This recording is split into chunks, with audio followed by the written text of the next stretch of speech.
Good morning and welcome to Championship Sunday. That's right, it is the Kiev Major. It's time to find a champion for the 5th Valve Independent Major and the 11th Valve tournament in history for Dota 2. Yesterday was another great day of Dota 2. It had a little bit of everything, but in the end, when it all shook out, we ended up with one from each region, one from CIS, one from Europe, one from North America, and one from China. Arguably, the best 4 teams in the world will go head-to-head today in the semi-finals, searching for their place in a major. Amongst them, the defending champions OG, IG from China, who came into this as the #1 seed, Evil Geniuses coming through an incredible game against SG Esports yesterday, and one other team who are the favourites on home soil. It is, of course, Virtus.pro. All of that to come ahead today with both semis and the final.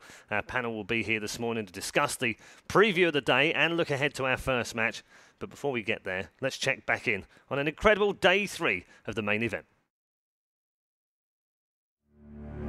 Previously on the Kiev Major.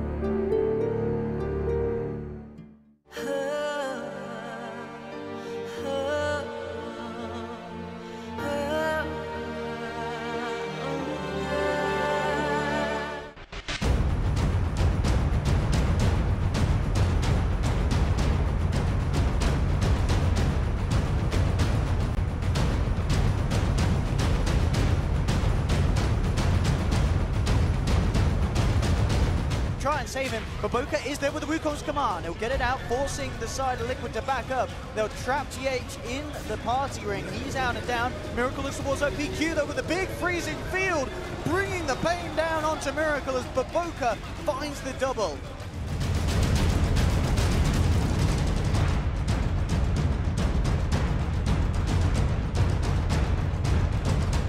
OP's can't fight. Mid lane, Spectre having fun with the Monkey King. The Chaotic Offering jumps down onto his head, burning, goes forward with the Manifold. He's surged away. He'll survive. The Greaves Aura healing him back up. He's going to be A-OK. Miracle's controlling, burning out of the mana. Being pummeled down by Kuroki Mind Control. And Miracle, they do it. Liquid.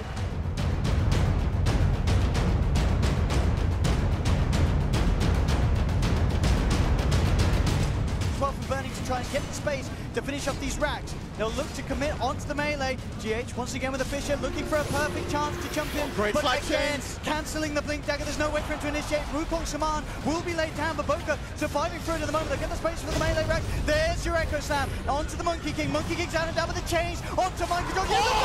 Whoa! From XXS wipes 3. Miracle's back in the fight, but he has to BKB and run. The Sanity's Eclipse not enough to hold IG back.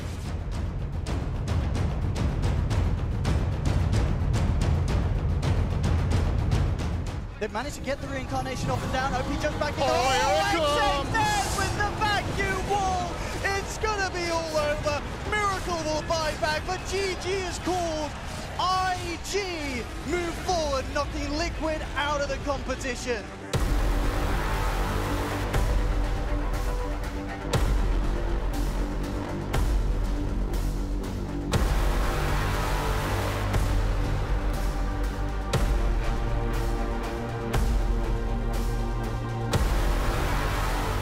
OG just didn't bring enough heroes.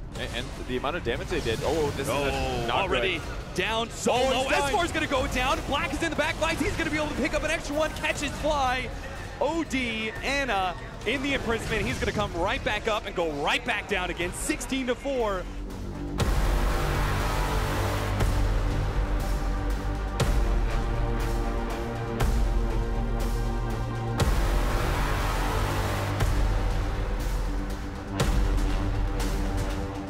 Being held in place. They do have the hook, but he's actually going to throw it out onto Jabs, knowing that Anna has the Aegis. They really want to fight this one out, but Nuts does manage to finish off that Aegis with his freezing field. The Blink Dagger is going to be up for Anna, but he actually hit him with the waveform, so he doesn't manage to blink himself away. What a huge stun, though. The Centaur controls of the fight. Now they get their turnaround. They're going to be able to blow up the Morphling as he's rooted in, gets him with the ensnare. Turnaround from Ice, manages to catch the Centaur, but there is the extra hold. No Tails making sure that nobody from Faceless escapes alive.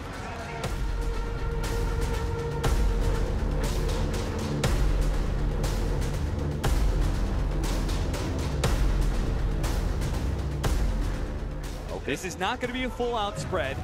He's going to try and get the static storm on multiple heroes, but to take down Jabs first, the regen, not going to be enough. He's down for 2 minutes. Now the rest of Faceless, good call on the 2. Again, the 2 cores controlled up by S4. Freezing Field, let it go. Nuts, might as well let it go because there's not much left in the tank for Faceless. They're getting overrun by OG. They storm the base with Ana, taking a melee ranks.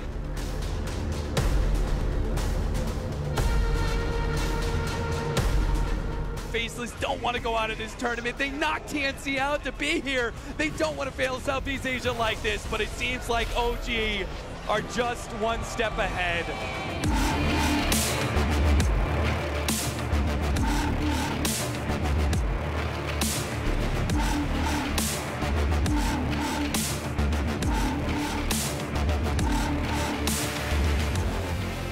Take this Aegis, it looks like, while the bottom lane pushes in. Raindrak starting to take chip damage. Will no one go for the big play? He's trying for it, and he gets it too! Snatching the Aegis out from under Vici. They had time there to grab it. They were slow on the draw and decisive, and he punishes them in a big, big way.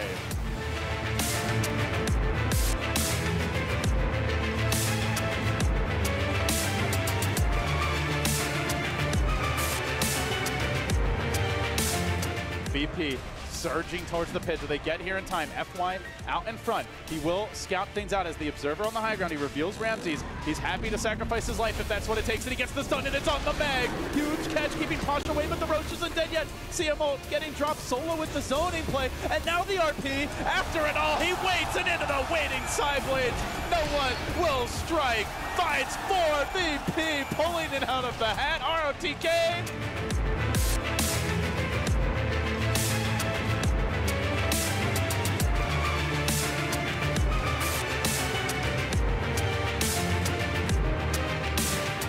He didn't have the vision to get the bash, but Vici Gaming start to outplay VP down the stretch here, and now they've got them on the run. They damage no one. They chase forward. RTK's there, but now the combo!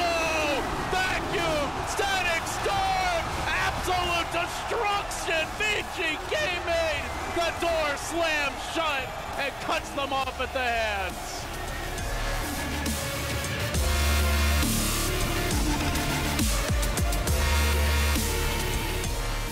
Desperately trying to hold on, but their life flashes before their eyes. No buybacks, no chance. VP have done it. They take the series and stay alive to the final day.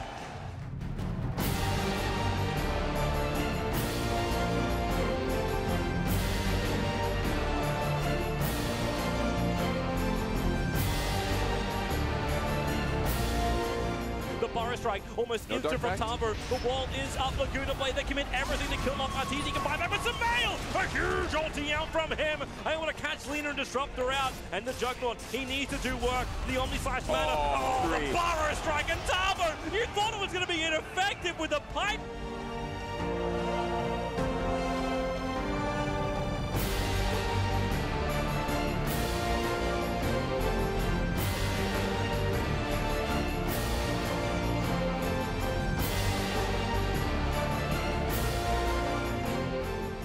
Blade just picked up a double damage rune, however, so this may work for their advantage. The blink down, here comes a tornado, catching out the Crystal Maiden, but the Dream Call, catching the huge Black Hole, stolen! He actually got a Rubik and silenced up, he can't let the Black Hole go just now! Do they have enough for this? You are losing the Rubik, it is SG coming out on top, Universe is the last man standing, and he's been put down! He just hit it, Savo, the genius!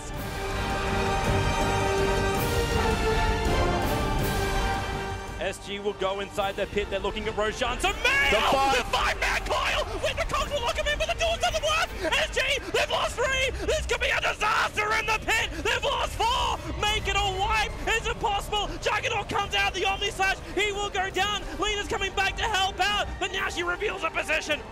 She bought back to be involved in this. EG, they got the winning moment. They find the Legion Commander, the damage, the Fatal Bonzo, Rock will connect. SG, they find the damage, but Universe still alive. He's gonna bring him down. The Clockwork will fall. The Shadowgrave did the work. Even though Universe is on the sideline for 105 seconds, the Ancient's still open. Arteezy, he's hitting into it. He's looking for the kill. Will it be enough? It should be. It is. It's GG. Evil geniuses. They have been pushed to the limit.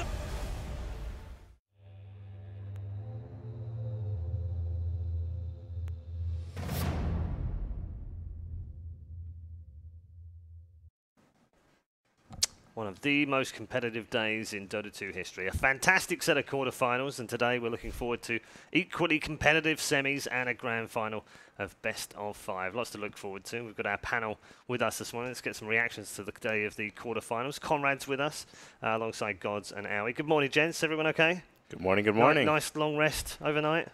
Just enough. Just enough. We're all good on adrenaline, though. It's finals day. Gods, we'll start with you.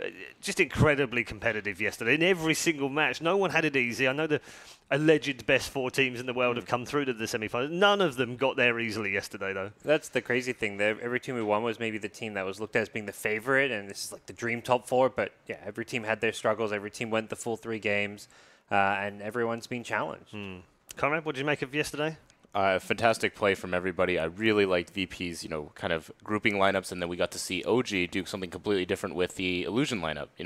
Right now, it's going to be interesting to see how all these teams are going to match up against each other today. It's a great point now, isn't it? Because all 4 of them have very different styles and very different approaches to this current meta, and it's going to be very interesting how they all clash. Yeah, I think this has been the most diversified tournament we've had this late into the tournament. Usually when it sort of gets a bit later, you have most of the teams playing the same style, they figure out the meta. I don't think these teams know specifically what's the best. Yeah, and they've all had their moments where they've shone and looked a little bit fragile in here. All of them have shown that they can be beaten. Oh yeah, there have been some sick team fights from everyone in the top 4 and from their opponents who got top 8. Yeah, we should also talk about the 4 that went out yesterday, and we can't start anywhere other than with SG Esports. They've put up an incredible showing at this tournament. Had a poor group stage, obviously, won the single game against OG, but having beaten Secret and then taken EG to the absolute limit, and it really was the absolute limit, one big team fight less for them, and they might have been set here in the semi-finals. Yeah, we could be, if that Roche fight maybe had gone slightly different, we'd be sitting here talking about, wow, what a shocking top 4 with SG Esports in there, but it just wasn't to be this time for the Brazilians, and they really were like the fairy tale story of this major, and it's great to see them come so far. And Conrad, it's important that we get those kind of stories, isn't it? Not least of which from a region which doesn't get a huge amount of attention, but not just for the South American region or the Brazilian community, but all of the smaller regions, the South Africa area, the Australian area, the Indian area, all of the different areas that do play a lot of Dota that maybe don't always get the opportunity to come and play at a major. Yeah, I mean, Dota is a very global game. I think people are playing from all around the world, and one day, maybe we'll be seeing other regions kind of fall into there. I'm very glad that Valve kind of gave a chance to these guys, and they utilize, you get the opportunity, and it depends on how you use it, and SG used it to its fullest extent. Yeah, definitely represented the underdog regions very well indeed. Of the other teams that went out, Owie, were there any disappointing performances, let's put it that way? Or can all of them walk away and think, yeah, actually we did about what we thought? I mean, it was VGJ, Liquid and Faceless. I mean, it's hard to, from a player perspective, it's really hard to just go and say, we did as well as we could, because they don't come here to come top 8. No, they don't come here to put on a good show. They come here to win. But all the teams played fantastically, so from a spectator point of view, I'm like, yeah, they shouldn't be. I don't know. What were you like after Boston then? What was MP like? Because that was top 8. And that was good. That was more than some people expected too. I felt pretty bad. Yeah, and that's the problem, isn't it? Because it kind of people go, no, they should be pleased. They got to where they should have finished. But no players are ever happy at going out in the round of 8.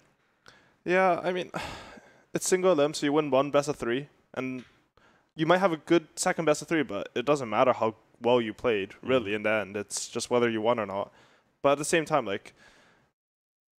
how you play will make a difference. I mean, for me, we played absolute garbage versus DC at the time. So I'm glad I didn't have to say that. How we went out was maybe a bit worse than these teams. They should feel, I'm going to say 3 times better than we did at the time. But, I mean, they all wanted to win still. Yeah. And in terms of favourites, we're down to 4. Is there a favourite now? Yeah, I mean, it's really difficult because we've had various moments, haven't we, as we've gone through this, and we can take a look at the bracket and the roads to the grand final. Just 2 games away, 2 sets away from being crowned the champion right now for these 4 teams. They've all had moments, like OG sort of looked good in the groups, and then they slipped up a little bit. IG, they came into this as the favourites, looking very hot. Then we found out actually they can be beaten and got beaten quite a few times. Virtus.pro probably been the only ones. I mean, the only ones undefeated of the 4 in series, at least. I feel like every team you can make a different argument for why they're the favorite. VP riding this nice hot streak, IG being DAC champions, OG being 3-time major winners. Like, how can you ever doubt a team like this? Even of the 4, I'd say OG's been the least convincing, but they're also the major winners 3 times total. Like, and then you've got EG, who after their series yesterday, yes, it was against SG Esports, but it was against SG Esports. They played amazing and they overcome huge adversity. So I feel every team in some different way could be called the favorite. Yeah, and likewise, Conrad, I guess you could build a reason why not for each of these 4 as well, because they all had their stories. Yeah, I mean, everybody went 2-1 in the last round, and all those opponents looked very, very strong. It's kind of a testament to how everybody in the Dota scene right now, at least here at the Major, has kind of stepped up. And we're seeing the most even play I think I've ever seen at a Major Valve event. Right, I'm going to put you all on the spot. Bear in mind, we've only got 4 teams left, so this should be a lot easier now. Who is your champion? Howie, we'll start with you. Come on, man, this should be easy now. Evil Geniuses. Okay. I have Evil Geniuses as well. I think. What a surprise, you two. I mean, not just that, but I look and I see Sumail playing right now. Yeah. And he's been just out of control on the heroes that he's been playing. You know, no one, you could say almost the same thing for him. But OG probably looked the weakest, but at the same time, like Parker was saying, they're all so even. You know, just different styles, different plays. I really like what EG and VP have been doing. All right, Mr. Parker. I mean, did my little fantasy cards last night, and because the teams who win the semis play in the finals, play twice, so you want to choose those players. And 2 teams I had there in the finals, at least I think it's going to be IG versus EG. Okay. I didn't think too much about who wins the finals yet. That's what I'm thinking right now. I mean, I'm totally on board the Sumail hype train. I think that guy is just in a world class of his own in terms of his individual play, but I'll go with IG. Don't want to curse CG just yet with the panel. There have been a few curses. If you check Reddit this morning, they've put up the prediction totals from all of the different panel members. Teeman took one for the team yesterday by going 0-6, but basically was falling on his sword to try and stop the curses happening. But nevertheless, had a rough day. They're all a bit of fun as well. Don't take them too seriously because we do mess around a little bit with the predictions as well. Let's take a look at the schedule for you today and show the order of play and the timing, which is very important. Don't pay too much attention to the times. They are rough estimates of when we might be having the particular matches, except for the first one, of course. We'll go into that very shortly between IG and Virtus.pro. We'll then move on to OG versus Evil Geniuses when that is done. And then the very important thing to understand is that it says 6 o'clock. It's kind of an estimate. It will place basically an hour after the semi-final 2 has finished. That's to allow the winner, obviously, some recuperation time. And the grand final, of course, will be best of 5. We look forward to it, of course. We don't really know who's going to get through there. These gents have their favourites as well. And we'll wait now for the opening of the show in Kiev. And while we do that, just very quickly, what's been your favourite moment so far of Kiev Major? For me, it had to be the SG 4-man Dream Coil into 4-man Black Hole, into them coordinating well enough to silence the Rubik twice. That was so sick to stolen? See. Yeah. It had hairs on my arms, but the moment you saw it, you're just like... The thing is, it did get stolen, but as the spell was coming to Rubik and he was about to cast it, they got the silences off, which is... And that was so nice. They baited them in, too. Like, they saw them with nice soccer vision, and then you just like, oh, we had the position on them, you know, we're running downhill, we'll be fine. Nope. They got them. It's pretty cool. Pretty cool. Very quickly, before we go over to the stage. I think for me, Virtus.pro, just especially their game yesterday, their combination with the Darkseer into the Slardar stomp, essentially, there's so many teams that are so good at coordinating together, but they've been playing it so well, and that gives me a lot of hope for this team coming against IG. Okay. We'll get yours in a moment, Parker, because we are going to go over to the stage for the opening of the Championship Sunday here at Kiev Major.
Fallen challengers fade to memory.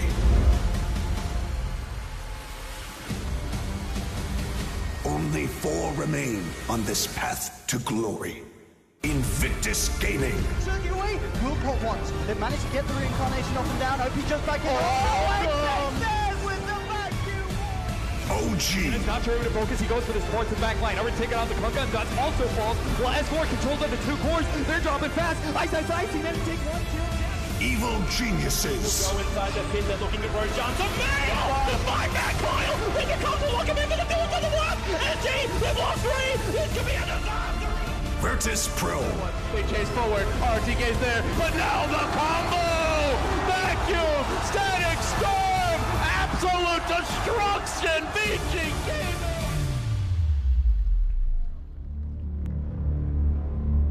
Kiev Major.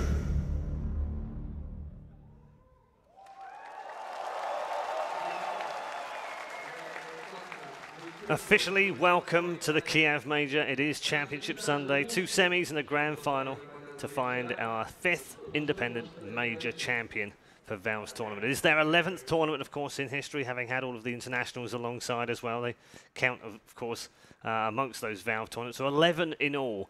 And yet, after all and said and done, OG have already won 3 majors of the last 4. Can they repeat it? It's one story of many today as we move into our first game of the day. It will be versus IG versus Virtus.pro, and we'll start with IG, gents, and discuss this incredible lineup. And yet, for all that, and for all the hype coming into this, winning DAC, they're not the clear favourites anymore. No, Dota's got to this point where it's so incredibly close, but IG themselves had such a good DAC, and that's the tournament everyone's going to be talking about. It's like that closest thing to being a major right now. As far as third-party events go, they managed to 3-0 OG in the finals. I think that's really where IG were impressed everyone. It's the fact not that just they won DAC, but it's how they won it. They went 5-0 on that final day.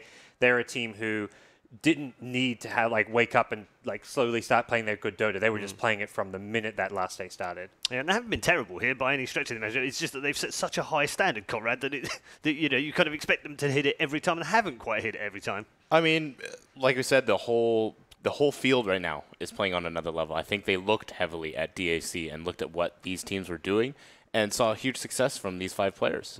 They're the ones that I wanted to be looking at, especially 3-0ing OG, who happened to be, at the time considered the best Western team. This is by far the best Eastern team, and I hope they go far in this. Yeah, and Ali, I'm almost sick of talking about him now, but you have highlighted to me many times just how good Baboka is and how good their supports have played in this tournament. Tell us why.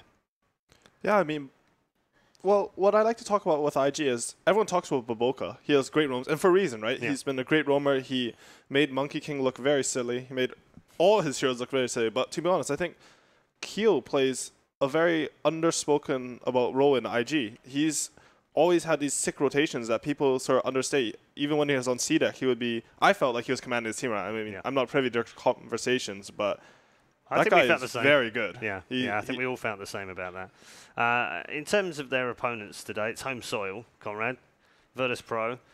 Does that help them or hinder them a little bit today, do you think?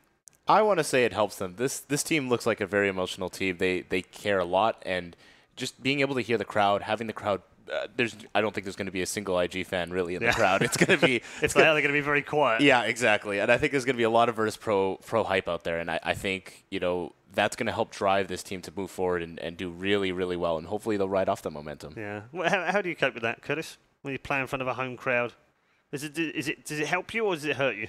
I think it's amazing. Right. I mean, I haven't played in front of that many home crowds. I think it was just like TI5 basically, and you get pumped up. Like the crowds are big. You're in these soundproof booths. Does it make you play any better though?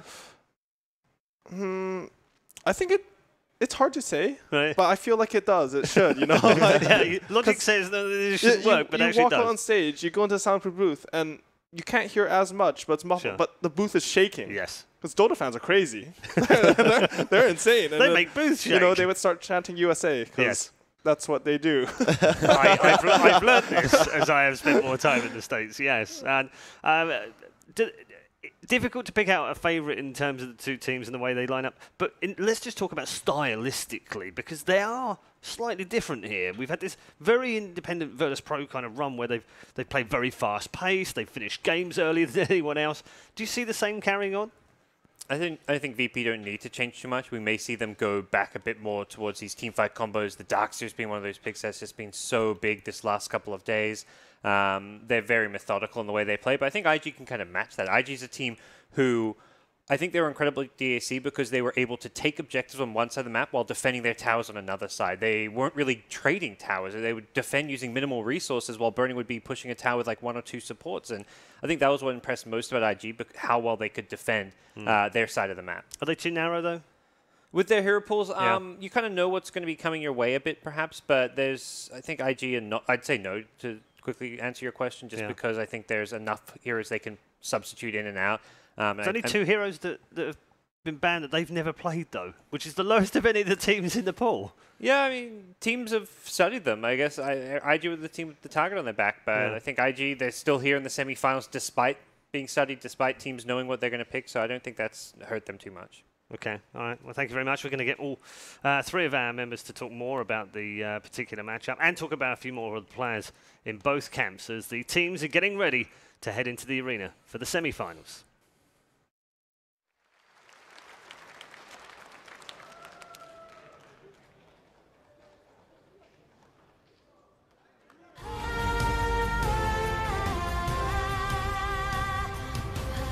This Chinese team shattered expectations at DAC by taking first place, defeating the reigning major champions in the process.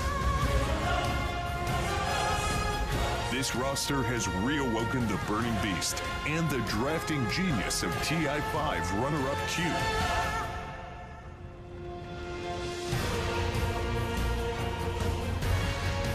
The perfect blend of experience and talent. They are the team of the moment.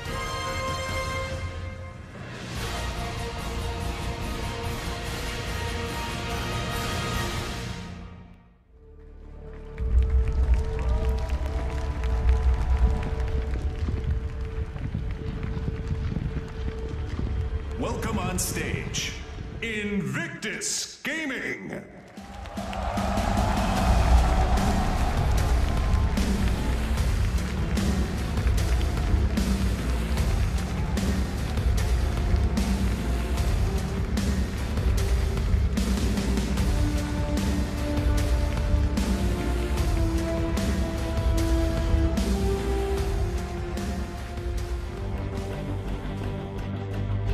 One of the favorites in Boston. They've kept a low profile this season, but when the Kiev Major came calling, they delivered in style. Virtually untouchable in the regional qualifiers, they cruised to victory after a flawless group stage and dominated their competition.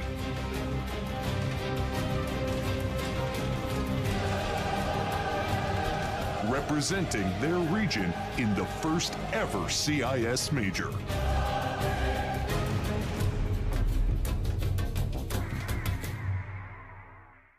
Welcome on stage, Virtus.pro.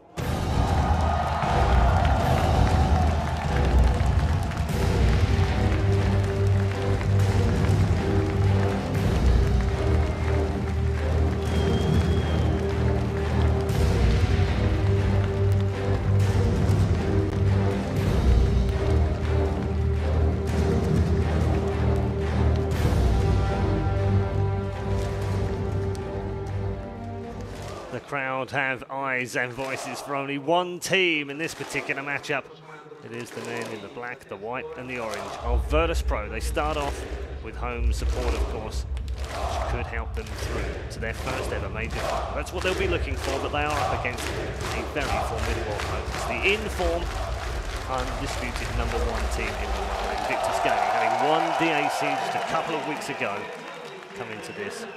came into this as the overall favourites. Will they be departing with a championship as the first ever Chinese team to win a major as well? That's one of the other stories that we've got for you today. We've also got plenty to talk about between the two teams and how they match up to come as well. So we're looking forward to that. They'll get themselves ready in the booths and get ready for draft number 1. We'll focus on the first matchup that we'd like to look at in terms of the players by taking a look at the two carries. Conrad, in particular, you wanted to talk about these two because it's a very kind of opposing set of players in the sense you've got one legendary player who's been around for 53 years playing Dota, and on the other hand, you've got this young, hungry upstart who wants to just ruin everyone's game. Yeah, I mean, Ramses, he came across as this cocky young kid, but he's definitely stepped up, and especially coming onto Virtus.pro, probably one of the top teams in the CIS region. He's performed like crazy, and when you look at Burning, though, he's had a career, lasting since 2008, 2010, and Ramses has only been playing for arguably professionally for about 2-3 years now. So it's really interesting to see this sort of matchup between these two guys. I love Ramses. Ursa is one of those heroes where he really is able to get in and do a lot of damage to those offlaners. While Burning plays those methodical, he's known historically for those long late game carries. This is an interesting matchup, isn't it? Yeah, I was just looking on the screen. They're 11 years apart in age. That's one of the youngest in the tournament, Ramses, and actually one of the oldest in the tournament at 28, which is Burning. Yeah, that's crazy. And Ramses just had his birthday. Yeah. It was like 4 days ago. Yeah. So he was 17 when this tournament started. I think Ramses sort of came in and he created a new style with him, and Burning's more of the one who's had to adapt. Right. They both make pretty good moves, actually. They both like to go to the enemy offlane or mid pretty aggressively early on and sort of make that first move for their team. So I think a lot of what this matchup will come to is which one of them can make the move first. When you make the move first, you get knowledge. You get to predict that the enemy is or isn't making a move based on what you see. And Gods, your thoughts on this particular matchup and that on any of the others, because there's plenty in this game, isn't there? Yeah, absolutely. I think it's really interesting to look at. It's incredible what Burning's accomplished, considering he did kind of fall off, and a lot of people talked about it as it passed his time. But I found it interesting, the offlane matchup, maybe less so because of how they match up, but just how the offlane roles develop. We're seeing like the return of Darkseer's a big hero. That's been one of VP's best heroes. We saw the Darkseer Slaughter yesterday, and Magnus very hotly contested, likely first banned against VP by most teams, but then you've got XXS, who plays perhaps the best Magnus in the world right now. So I think that more like who's going to get their hero and how they look to play around these big kind of team fighting ultimates, be it the Magnus AP or the Darkseer Vacuum Wall, is going to really play a big part in this series. Of all the 10 players involved, Conrad, who's had the best tournament? For me personally, I think for me, no one has. I think he looks so dominant in that mid lane, and very few mid laners have been able to kind of match up to his level. Maybe I would say Sumail is probably the other one, but they have yet to play. So in these 10. Just in these 10? Just in these two teams. Definitely no one for me. His performances on so many heroes this tournament have really, really impressed me. Yeah, and in particular, Curtis, in the quarterfinals, hauled his team back into contention, didn't he? Yeah, his TA was absolutely amazing. It wasn't just that he was farming like 10 CS a minute at 20 minutes. It wasn't just that he was dominating his lane, which, those are important things. It was like... They're pretty good as well. Yeah, he had 2 times, I think he just blinked into the fog and killed the Lina. Like, he used traps and scan to predict where the enemy is. Even if he couldn't see them, he was able to do those high-skill plays, and that just shows how good of a player no one is.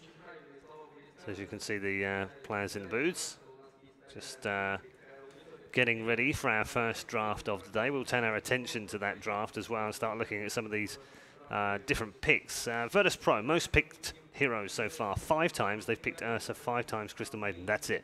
The rest is less than that, and it's a very wide pool of heroes, Gods. Is that going to hold them in good stead as we head into draft 1? Keep them a bit trickier to figure out? Yeah, a little bit, but I feel like they are narrowing down their picks now. During the group stages, it was this huge array of picks, and then come main event, we saw it get narrowed down to the Ursa CM picks quite frequently. The Warlock's been the popular 5 position support. And the other here the Ursa we said, but the Darkseer is Darkseer is the critical one that came out in the quarters, wasn't it? Yeah, so I think you can look at VP now and say these are the heroes they want, because they kind of had to show their cards. They get to a Game 3 decided yesterday against Vici Gaming. They bust out a Darkseer Slaughter first 2. That says a lot about a team. What they pick in a Game 3 elimination match, and when they pull something out that hadn't been opened a whole lot, at least not for maybe 6 months or so, that says VP think this is still really strong. This is what they're going to go to when it really counts. Yeah. Interestingly, in terms of actual heroes played, at the Kiev Major. Virtus.pro have played 31 different heroes. IG have played 32. And people talk about IG maybe big not now. playing. Yeah. So, like, well, actually, a little bit different. IG's top picks: Magnus, Ember Spirit, Phoenix, Venge. Those are the 4 biggest picks they've had. All of those have had 5, and we are ready for our first draft of the first semi-final of the day. And guess what? Relatively predictable bans, I think, there. Except that the Magnus did get left through, but it's Virtus.pro who'll take it. Yeah, they instantly take that, you know, kind of almost a counter pick to XXS. If you're not going to be able to abandon that first phase, why don't you just take it out of the pool completely? Yep. They have played it 4 times. They've won with it all 4 times. They know how to play it. They know how to play around it as well. But something that IG has played, Baboka Ricky, that hero with that person is just phenomenal. I think he's probably one of the best, if not the best Ricky players, as well as the best Monkey King players. So unless you're focusing him on that first phase ban, you know, something's going to get through for Baboka. And that's one of the most scary things, is that you want to try and narrow that down to a certain pick.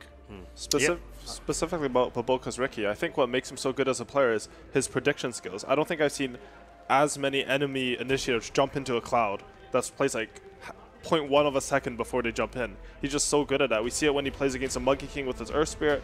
We see it like with how he ults on all his heroes. It's just very good play from him. Yeah, this Spirit Breaker was first busted out, I think, by Secret. I think brought this one out as a kind of semi-counter to it. It is a good hero versus Ricky. You know, you see him anywhere, you carry a dust, you charge him, you hit him with your Orb of Venom. He usually dies. The one thing I'm a bit scared about with the Spirit Breaker pick is it is very hard to run into Omni-Knight, and Spirit Breaker by his nature, he has to run in. He's probably the epitome of running in, right? He legitimately charges into the fight, and he tries to go into the middle of them. So I think what we'll see from VP is that they have one hero that sort of bait the Spirit Breaker already into Magnus, but they need heroes to follow up and make sure that this Spirit Breaker doesn't charge into Omni-Knight and do nothing.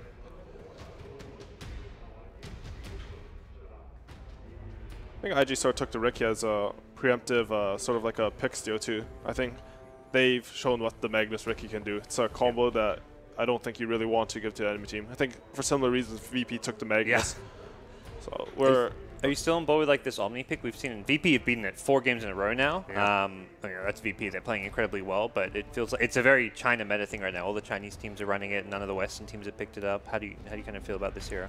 To be honest, Game 3, I thought the Omni-Knight pick did a ton of work in VTJ versus Virtus.pro. I think if he had like just made one small item adjustment, maybe got that BKB instead of finishing Greaves or something like that, they would have taken that game. Omni-Knight looked very strong in that game. More than that, they banned out the Ursa, which I think was a huge component in beating the Omni-Knight. I think Ursa's probably the only safe laner I feel very good playing against an Omni offlane. I think anything else, if I get pressured at all and they pick Omni-Knight, I'm going to continue to get pressured, and he is very annoying in lane, Omni-Knight. That hero, he's too much. They decided to pick up a Crystal Maiden here? Perhaps. I mean, that hero's just generally overall good. It's one of the safe picks. Curtis has mentioned time and time again that that hero brings a lot to the team fight, brings a lot to your team overall. Has awful spells, Curtis, doesn't it? Yeah. Awful spells. Absolutely awful, terrible. global, high damaging spells. Mana just giving. Just the best beast. 1-point spells in the game. 3 of them on the same hero. Yeah. So yeah, they've played it 3 times. They've won all 3 when they've played Crystal Maiden. They've also played it with the Ricky 3 times and won all of those games. So seems like they might prioritize this. So I wonder if Virtus.pro might just slip a ban in there for that. No, instead they're going to take out the Storm and the Warlock in the second phase, which does leave it open. I think it's a solid pick, to be honest. What else do you want? It's pretty high value. Yeah. For both of these teams. Is there a better 5 for either of them right now? It sort of depends what strategy you're going for. Crystal Maiden and Ricky sort of suggests that they go back. Instant Phoenix. Well, VP's like spamming that. They didn't even care what IG picked. And they really did. And it's funny, that's almost one of those Q counters. They've seen that hero played a lot throughout this tournament. They've been not super successful with it. I think it's a 60% win rate. They played it 5 times. But Q has shown how good that hero could be in team fights, and it's a really, really strong. And then, you know, the Vengeful Spirit, you know, gives you that, like I said, the balance option. Maybe you can put that on Burning, but you can also fall back on it and put it as a 5. To be honest, they probably had like a list of heroes that IG was going to pick then. They did their prep. They clearly did their prep this game. The picks have been really fast in the first phase. They said, like, if they're going to Venge, we're going to Phoenix, because what you have with a Venge lineup is you have heroes that utilize his aura, which gives you a lot more damage, but not so much attack. Okay, that was a fast pick as well. I would be on board with that, but I think with how fast they're picking, I don't think they just don't give a shit right now. At this point, I'm with Gods. It's honestly mind games. Yeah. No, it is. It's a bit BM, but it's also in their face in the sense that they say, we don't care what you pick. I don't know if we've already decided what we're picking. I don't look at it as BM. I think it looks at the confidence that Virtus.pro has coming into this matchup. I think you can look at it they both ways. Used 0 of their reserve time. I don't know if you know if they use their regular time. They have like 2 minutes 10 left. Do you guys remember the black box band strap by Ice Ice Ice on Zenith? This is the opposite of that. Yeah. They're both mind games. And to be honest, if you're this confident in your strategy... We're already on the last pick. Oh, this draft just... It's a Venomancer. Of course it is. Of course it's a Veno. I believe that's a no-one Venomancer? Yeah, it's a mid-Veno. Yeah, I think and they've played it before as well here. He's going to go 4-4-0. You cannot repel off the Venomancer spells, even if it'll block the damage from it. So he's a pretty good counter pick to the heroes of IG. I feel like if any of like Ricky or Venge or Ember get hit by his ulti and Gale, they're just gonna die in this game. I mean, we talked about Virtus.pro coming into this with a plan, and clearly they have. These are not common picks that we've seen in this quote-unquote meta throughout this tournament. Honestly, I don't know who's going to deal with Veno wards. It's such a good Veno pick. IG have to pick someone who can deal with these Veno wards. And it's hard because the heroes that traditionally deal with Veno wards are like your Lycan, maybe some long-range hero. But those heroes are a bit hard to play against a Spearbreaker or Magnus. You might just get skewered in. You might get Chronosphere. Do you think maybe you go for the tree here? Actually, I don't even know. It's such a weird matchup to me. Morphling. Morphling instead. Very, very odd draft, has to be said. Very odd draft. Fast draft. Yeah. Superbly fast draft. And they've gone with also the Faces Forward, which they haven't played, which has been played 5 times, God, and not won a single game here at Kiev. Has it been played with Magnus still? Can't tell you that. This is with Magnus and with Phoenix. There's some good synergy here. It changes a hero when you have a Magnus with Void, because Void suffers from the fact that he has to hit 1 creep at a time. He just farms super slow. But Magnus, everyone farms. Right, let's do some predictions. Gods, we'll start with you. As ever in the cursed chair. Burning Morphling, I think it's a good pick. It can survive the damage in the Chrono, the RP can morph strength. I think he's going to be hopefully freed up to do a lot here, so I'm going to go with IG in game 1. Okay. I'm going to go with Virtus.pro. They have this great team fight, and that's what they're known for. That all these picks have just seemed like they're in IG's head. I think they're going to be really solid this game. Mind games ahoy. Curtis, where you going? I'm going with VP as well. I think the Venomancer is uncontested in this game. I think they won't be able to deal with the ward pressure. And I think Void is a pretty good hero versus Morphling. If you can get to that match defusal, oftentimes you can burn all his mana before you can replicate out. They do it to Venge, but I still think VP's draft is very strong. Okay, 2 for Virtus.pro, 1 for IG. And we are headed into our first semi-final. Game 1 of the opening series of the day. Our commentary team's ready. The Kiev supporters are ready. Are they able to cheer Virtus.pro on to victory? Let's go and find out in Game 1. Winning DAC put no doubt in many people's minds that IG would be going into this tournament as one of the favorites, but it seems that home team Virtus.pro have nothing but confidence as they go into the draft with game number 1. They just put IG on the clock with back-to-back picks. Sin, what do you make of it? It's a very unique draft for sure. Yeah, they picked super fast. I think we've reached this point where Virtus.pro kind of know what IG are doing. IG's last couple of games have shown a certain pattern, especially when they've got this kind of opening with the Ricky and the Omni Knight. So they were probably just expecting that Ember pick, and they just snap pick the Void. They've already talked about it. If they pick Ember, we pick Void. If they go for this, they might not have expected that this Morphling would be the ultimate last pick for IG, but regardless, the Venomancer was a plan that they wanted to run. This hero in mid, I think, is actually very strong in a lot of games, and obviously a great tower pusher early on, just spamming out those plague wards and forcing enemies to stay in position, so else they lose their buildings. And if VP can set up their AoE team fight, they have a lot of damage. Let's put it that way, and a lot of control. So. They definitely have some combinations there, but it's not like IG is going to be unfamiliar with the Venomancer, right? The Chinese team were running quite a lot of Veno mid leading into DAC, so at least they'll have that experience. And it does seem like, we were kind of talking about it before, we both felt like IG was coming into this one, they just looked a little bit cleaner, let's say, but we did also say they've kind of shown 2 like very distinct strategies that they're super good with, and feels like many of the teams are going to be coming in pretty confident, pretty well prepared to deal with that. Looking at VP's lineup, do you agree with what they've got here? Do you think that, for example, the Faces Void counterpick to the Ember Spirit, do you think that is the appropriate response? I think it's pretty good overall. I do see a couple of issues, though. As far as teamfight goes, VP obviously looking great, but their lineup isn't particularly good at skirmishing. Yep. They don't have the greatest tools against Ricky apart from the Spirit Breaker, which is, of course, really, really great early on. And in addition to that, they don't actually have any counters to Morphling. I don't consider Void a real counter, actually. XXS is going to be dove underneath the tower. No, VP going to back away from that one. Didn't have the time walk up anymore. Who was it IG played against yesterday where they ran this 5th pick Morphling as well and eventually just got out of hand? I think that was against Team Liquid. Wasn't that the matchup they had? I believe so. Where they also had Morphling as the last pick of the entire draft or of their team, and eventually Burning just took over the game. It's kind of their VP need to be replacement wary of, right? In a way, yes, but the hero is just... In some games, I think Morphling is just in that territory where you feel like, okay, we have 0 counters. If this goes late, we will have a really big problem. Spectre always feels like there's more of a solution most of the time built in that you can either, take some good mid-game team fight so that you can itemize correctly. Morphling can definitely be itemized against, but when you look at VP's lineup, they would have rather faced the Spectre. I'll guarantee that. Yeah, for sure. VP, so far, looks like the laning phase is actually going pretty well for OP here in the mid lane. He's picking up a lot of CS. And, well, looks like I cursed him there. Misses out on the range creep. But for most part, he seems to be winning the CS battle with the Venomancer. Of course, this gets harder, right? Level 4, level 5, Venom starts taking over a bit, right?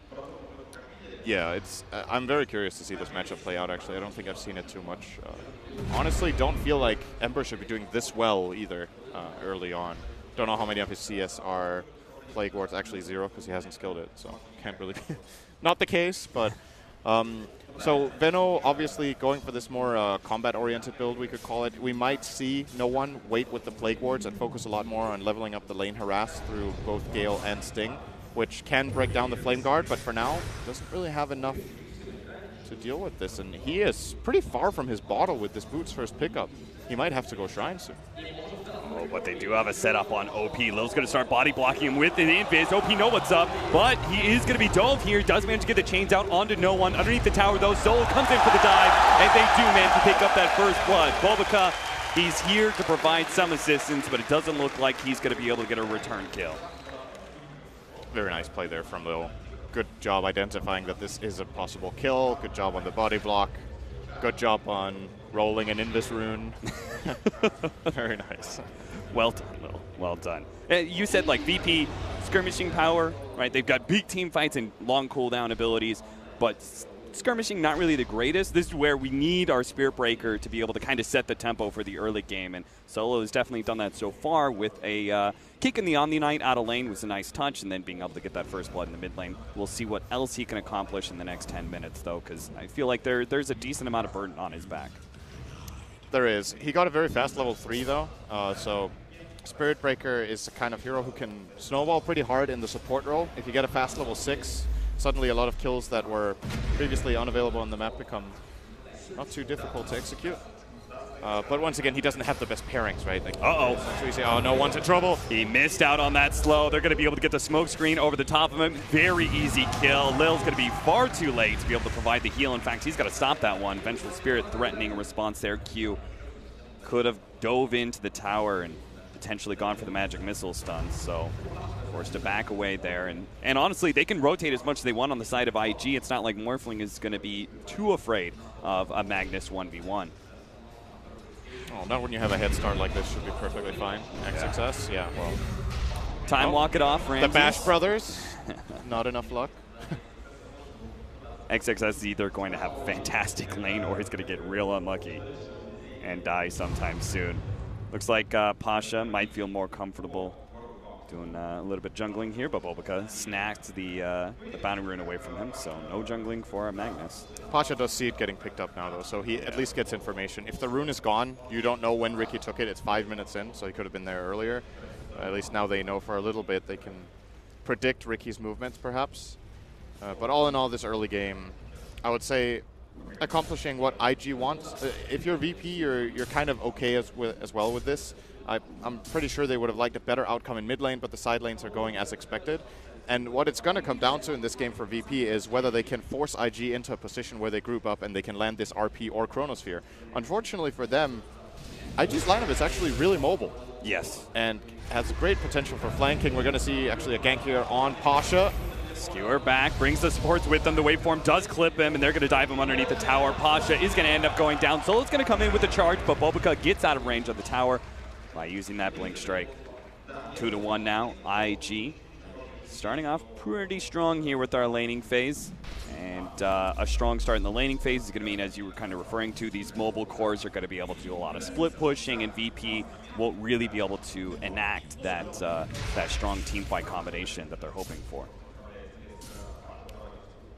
I kind of feel like when it comes to the mid-game fights that VP will want to... Oh, actually, wait a second here. Solo, he really wanted to ward. And he's going to die for it, and his ward is going to get countered, I'm sure, pretty quick. Yeah. So that was just a complete loss there for VP. I'm wondering how VP are actually going to be able to even enforce this kind of team fight into this lineup. I think they're going to have to settle for one-man Chronos on like the Ember or the Morph. Yeah. Or the Omni. I think Omni could be a nice kill as well. But the problem is there's a Vengeful Spirit against their Void. The Nether Swap can be an absolutely crucial ability in this game. It's also good against the RP, obviously. Yeah, same Morphling, they try and go for the Morphling. Yeah. Maybe he pops the Morph String, right? He's like... He's going good. They're trying to lay into him. Can't quite finish him off. There goes the swap. And it feels like this Morphling is just always going to have so much survivability against this whole entire lineup from VP that VP need to get ahead now, right? Ooh, maybe this could be big. This could be really big. He's going to go for the TP out. Oh, one shot by Solo. That was a huge kill. Solo picking that one up. He's blocked. No pun intended. He is going to be blocked out here and doesn't have the tankos to be able to eat his way out. He is currently silenced, but that is going to wear out. He can hopefully charge his way out of here, but the nuke damage is going to come in too quick from IG. I like that TP rotation from Burning. They really did need that extra bit of burst damage. That area he got killed in is kind of the Dota equivalent of a dark alley. He even got backstabbed, so very fitting. Oh, top lane, Omni. There's the solo Chrono. And the charge is going to be coming in just as the Chrono fades. Solo, how'd you time that? Well played by Virtus.pro, putting a stopper in XXS's farm because he's been faring pretty well. They've been trying to shut him down in the laning phase as much as possible, but it's real tough to keep an Omni fully down. Two-man smoke up immediately. These supports going to try and keep up the tempo that they're kind of setting right now. They are going to run into Bulbaka in a kind of a bad spot. They throw down a ward. They manage to get the dust onto Bulbaka, but he's got XXS nearby. They force a rotation out of Q, and I think they can call that maybe a minor win as long as their ward didn't actually get scattered out. It's good enough, at least, to force a rotation. They know that the farm is going pretty well. I really like VP trying to kick up the tempo, like you said, and play fast. I think they're identifying that this is the point in time where these movements are most likely to succeed. Just a little bit later when the higher levels of mobility kick in, when Omni Knight maybe has his ultimate or is just a little bit tankier, these plays might fail, especially when Venge is level 6. The Nether Swap, once again, I think is going to be crucial in this game for IG's ability to counterplay. And let's try to look at this from a bit more from IG's perspective rather than how VP try to find team fights. So for IG, they obviously have the Riki to try to set up a fight. They have the catch of the Ember. Oh, Lil will dive deeper into the trees. Out. He's just fine. When it comes to their setup, what they need to be careful with is if they commit in for a kill, they need to keep trying for this flank play because Ember and Morph both want to come up close. But that is what gives the opportunity for VP for that great counterplay. We saw their play with the Darkseer, for example, yesterday, where they took advantage of the enemy running multiple cores coming in close. IG not the highest range lineup in that sense. So they need to be a bit careful with that. Charge onto Bulbaka. Solo cancels it, though. Again, the presence of the Omni Knight really preventing the faster pace that VP want to be able to attend to. And that's the rough part, right? We've got two defensive heroes on the side of IG. And they're giving Morphling a lot of space right now. VP going to commit for this one. This time going on to the Omni Knight. Ramses, again, walking it off. And he did go for that Hand of Midas, so Void will be getting a lot of farm. It's the reason he's currently on par with Morphling, but inevitably, oh, maybe it's not that clear-cut in this game because there's Empower, but Morphling will farm faster than Void in general. Just faster damage output, has a wave clear, higher mobility, but Empower can always swing things a bit. This is an unusual Empower lineup, though. It's only really the Void that benefits. Spirit Breaker, it's arguably a bit of a difference, not too much. Complete garbage on Phoenix, pretty awful on Benno. I mean, being really positive here. Yeah, well, even just the, I'm going to double down on the negativity real quick, is Ramsey's probably going to die here. That's a very negative action for VP. So, 5-3, 11 minutes in. I was going to ask you, how do you feel about the Magnus Void combination? Because I've always looked at Void carry as being a bit lackluster. It always seems to kind of fail when it comes to the damage category compared to all these other safe laners that are being run right now. Do you think the Magnus Empower is enough to kind of pick that one up to make the Void more comparable to, say, like Juggernaut? Yeah, it is. Empower makes a very big difference for Void. I think that's a great combination, but the problem that these heroes do have instead is that they're very, very ulti-dependent, very long cooldowns. Nice double slow there. That's going to be able to set up Ramses. He actually managed to get the Chrono, not actually hitting the Venomancer, but unfortunately, it also means he didn't hit Bulbaca. Now the heal comes out. Ramses still full-on committing here as OP has no mana to be able to work with, and a nice RP coming out from our Magnus, holding these heroes in, but it's still a lack of damage coming out from VP. They finally get the nuke damage necessary, and they get Bulbaca in the back line, so he was trying to go for Lil. XXS has overextended himself. He throws down a heal, but there's too many heroes. VP overwhelming IG. We told you. You got to stay away from these team fights. VP are going to hit you hard, and that's exactly what they do as they hit the 12-minute mark. I wonder if Burning had TP on cooldown that whole fight, or if he just decided not to go. I think that is a fight that IG can maybe take with a Morphling rotation, but he prioritized getting the safe lane tower instead here. Might be getting backstabbed, though. Yeah, he uses with a good smoke. Oh, he's just going to get out in time. Very good TP there from Burning. Good read on their movements. But they outnumbered them there, simply. VP were 5-on-4. They landed their team fight spells. I thought IG would have a good chance of escaping that with a great smoke screen from Bulbaca, but VP getting the favorable trade overall. Losing the tower is not great, obviously, but they got a, was that 4-for-1 fight? I think that's good enough. Does seem like is getting dangerously fun.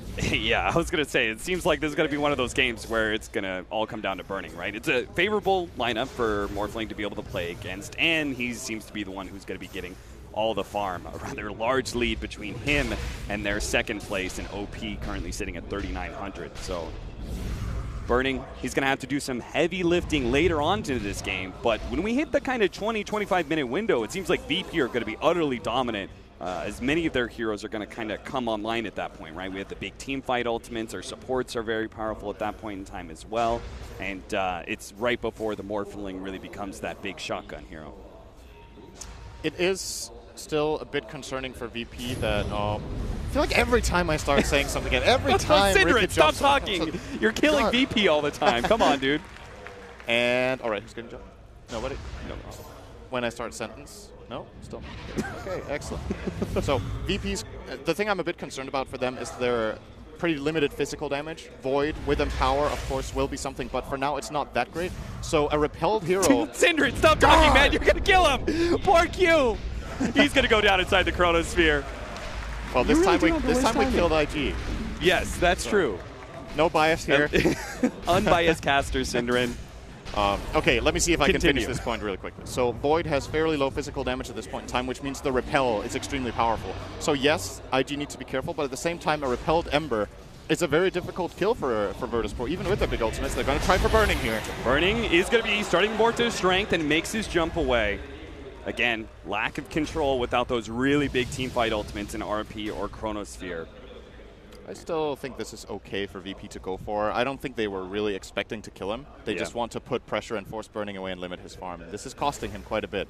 He used all of his mana to morph to strength TP out and use waveform. Now he kind of has to slowly walk back to base or TP. That's also an option. But so you were saying VP just need to be aware of that kind of power spike where the Ember Spirit, like he's a super powerful hero when it comes to skirmishing, and he has the repel to be able to work with, so he can kind of dive in fearlessly in some ways against this lineup. Still has to be aware, of course, of the Chrono and RP. Yes. that's the whole point, right? It's that if he gets RP'd with a repel on, it's not actually a guaranteed kill. Yeah. If the repel timing is good enough. There's currently only level 1 repel, so the window of opportunity for IG to take that kind of fight is very minimal. But when it reaches level 4, and maybe Ember gets a blink dagger, he can actually go in. And they repel him, he jumps in, he starts the fight. VP have to respond with big ultimates because they don't really have anything else for it. A little bit of heal is going to be just enough. Bobica, he sees him for a moment, but now it's going to be far too late. Solo's healed up enough, and Bobica realizes it. He's just going to TP away. Very nice play from Lil there, coming in to save. Beautiful stuff. Yeah, our Phoenix does feel like a hero that's hard to make work in the laning phase, but we're finally getting into that level 7.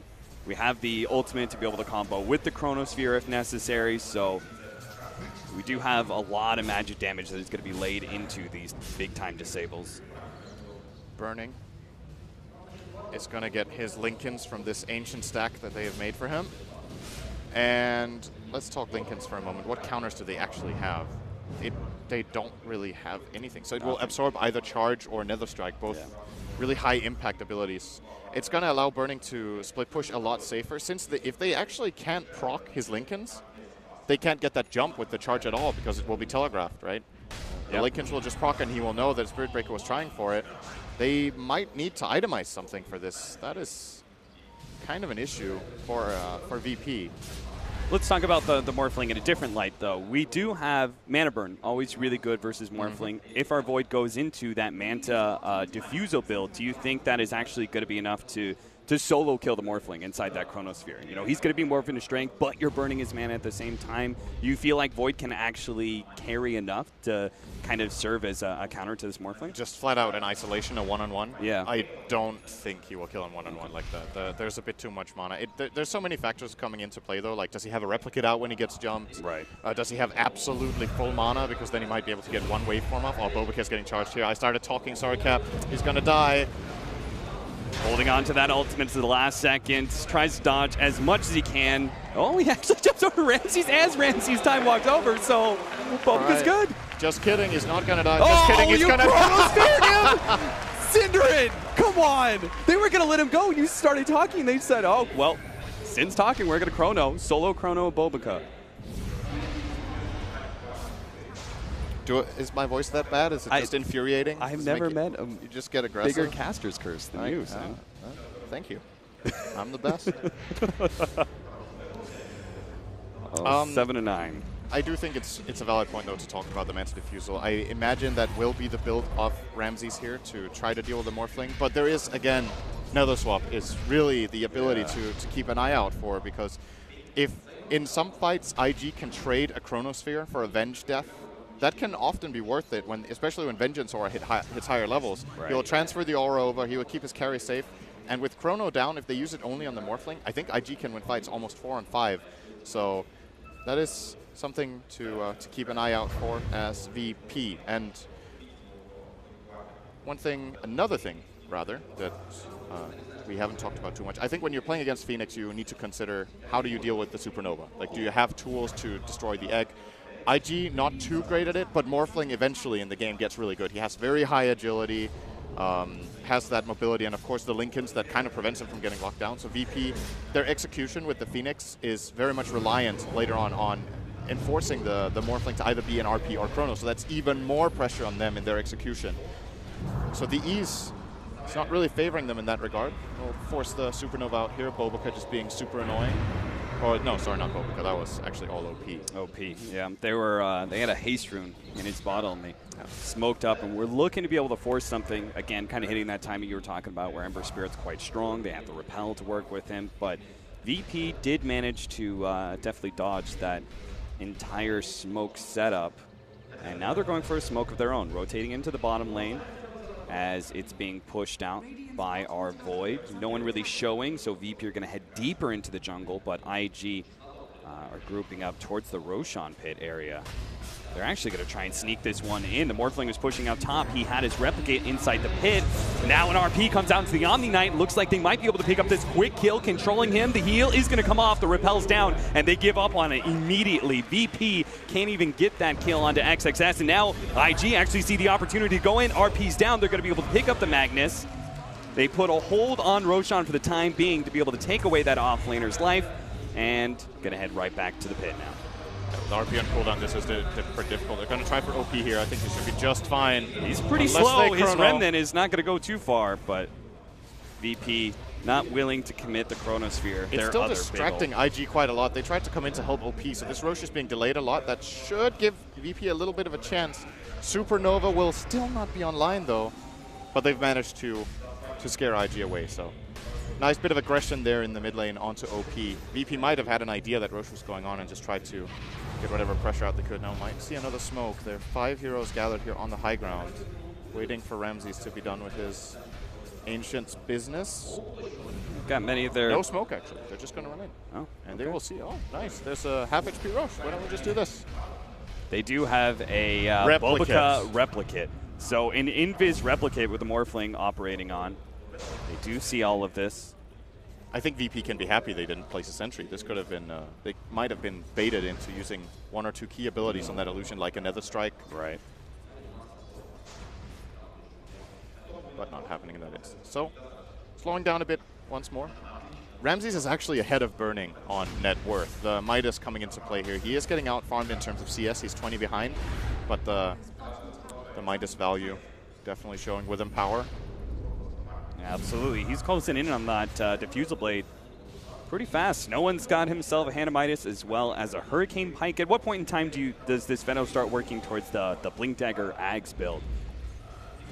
I'm wondering if that's even the build he's going to go for. You think it's more right-click oriented? Yeah, it's a possibility at least that he could try for more of a combat build. When you go Pike first like this, I know you want the Force Staff against Ricky, but the fact that he's upgrading it into Pike is more of a stat-heavy focus rather than the magic damage focus. So curious to see what he buys here. He does have 2,300, so could buy the Blink if he wanted to. He's holding onto his gold for now. Being scouted by the Venge, but it looks like IG are just going to be giving it up. Roshan will be claimed by Virtus.pro. Charge onto mid lane. Looks like they're actually still going to be able to pick up the pickoff on Q as well. Being burned up by the Phoenix. Pacha comes in to finish him off, and VP, well, they're set up as 5. They just picked up the Aegis. Might as well push down mid.